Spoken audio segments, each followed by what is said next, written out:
This one is huge.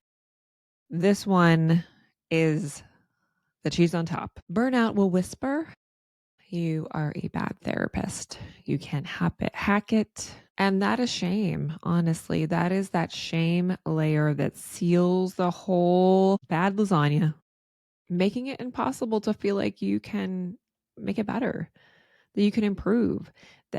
Where do I even start? I mean, kind of going back to this metaphor of me with dealing with this chronic issue with my back, like nothing seems to be helping. I keep trying things, I keep doing things, but nothing has seemed to push the needle forward. And I think the translation of what happens is, and when I talked about in episode 70, check that episode out. Burnout just doesn't stay at work as a therapist. It bleeds into our lives. It bleeds into our psyche. I don't know any therapist who can say, I have a work-life balance and I just I'm clapping my hands if you're listening to the audio. When I leave, it's done and I don't take it home with me. I don't know many therapists who that is a possibility for. I've met a couple and I'm grateful for them. I'm grateful for them to have that ability. But I think the therapists that struggle with burnout, that struggle with this, that we are really struggling with this, with taking on too much. And I think what that translates into a lot of times is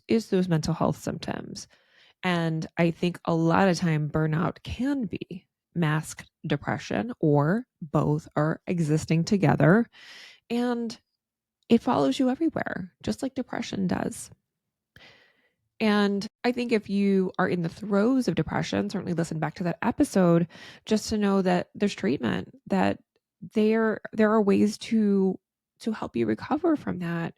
And you need support, and to reach out for that support, because it can feel like I shouldn't need this. I feel shame about needing this, or the work has caused this in me and I don't feel like I'm a good therapist or I'm a good person anymore. And I think that is burnout. That is the work that has colored that and has caused these other symptoms for you likely. I think we can't forget about anxiety, the dread into going into two sessions, your heart racing. I talk frequently about sitting in my car one day before a day of sessions, and my body did not want to get out of the car. I really had to outwardly talk to myself. Get your foot out of the car. We can do this, one foot in front of the other, one session at a time. And that's how I got through that day. But at that time, I was dealing with a lot of symptoms, with feeling like hypervigilant when my office door would open. And just that feeling of, I don't know what this client is going to bring into session today. I don't know if I can bear it one today or one more session. A lot of people talk with me about irritability and mood swings, feeling like having that short fuse and that anger and resentment that pops up, that are some of our hallmark signs of burnout. Sleep disruption is huge.